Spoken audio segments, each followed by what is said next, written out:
মাঘী পূর্ণিমার শুভেচ্ছা। আজকে যেহেতু মাঘী পূর্ণিমা, তা ভাবলাম নারায়ণের একটু পুজো করি। কেমন? ভালো লাগে এইগুলোই, মনটা একদম শান্ত হয়ে যায়, তাই না? প্রচুর দিয়েছে, না চাইতেই প্রচুর, সুতরাং তাকেও তো একটু সেবা করতে হবে, তাই না? সেও তো চায়।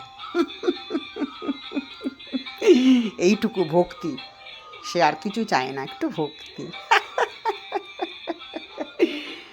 যা ফল প্রসাদ তার জন্যে আমরা উদ্দেশ্যে দিই, সবটাই আমরা ভক্ষণ করি, সুতরাং সে কিছু চায় না। শুধু একটু ভক্তি, একটু সেবা, সে সব দেখতে পাচ্ছে।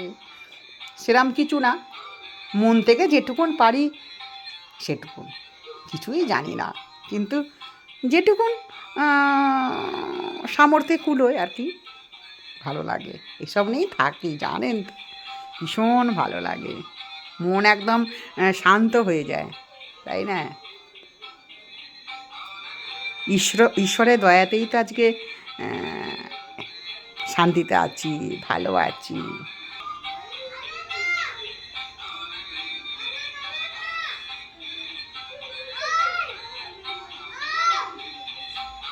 নিজেই করেছি, নিজেই পুজো করেছি।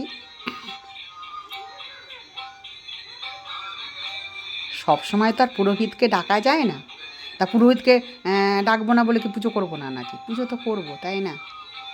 আমার ভালোটা তো আমার থেকে কেউ ভালো চাইবে না, তাই না?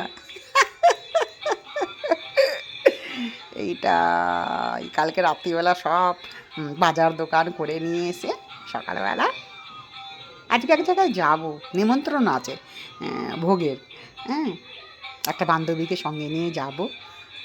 তা সকাল সকাল পুজোটা করে নিয়েছি, মন একদম, মানে কি বলবো, এগুলো তো ভাষায় প্রকাশ করা যায় না, না? ভালো লাগে ভীষণ, এইসব নিয়ে ব্যস্ত থাকতে ভীষণ ভালো লাগে, তাই না? যেটাই হচ্ছে জীবনে সেটাই ঈশ্বরের ইচ্ছায় হচ্ছে, এটা যখন ভাবি না, তখন আর কারোর প্রতি রাগ অভিযোগ কোনো কিছুই থাকে না। সবটাই ভালো খারাপ যাই জীবনে আসুক, সবটাই ঈশ্বরের ইচ্ছা। হয়তো এখন ভাবছেন যে বাবা কী অসুবিধা, আরে এই অসুবিধাটা এখন, এটার জন্য পরে যে অনেক সুবিধা হয়ে যাবে। হ্যাঁ, সুতরাং ঠাকুর তো, ঈশ্বর তো পরীক্ষা নেয়, তাই না?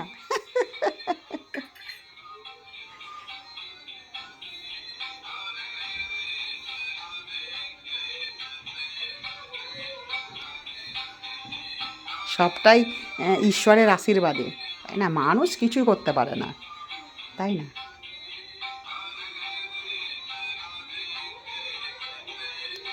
Thank you so much, love you all, সাথে থাকুন। আর কি বলবো, সেটাও ঈশ্বরের আশীর্বাদে। হুম, কে আমাকে লাইক দেবে, কে শেয়ার করবে, কে আমাকে গুড মর্নিং জানালো, কে কী কমেন্টস করলো, সেটাও ঈশ্বরের আশীর্বাদই। সেটা, এটা নিয়ে কিছু ভাবার কিছু ব্যাপার নেই। ঈশ্বর চাইলে তবেই তো আপনি লাইক কমেন্ট শেয়ার করবেন, তাই না? এটা নিয়ে কোনো আফসোস কিছু নেই, ঠিক আছে? সবটাই পজিটিভ, কেমন? Thank you so much, love you all.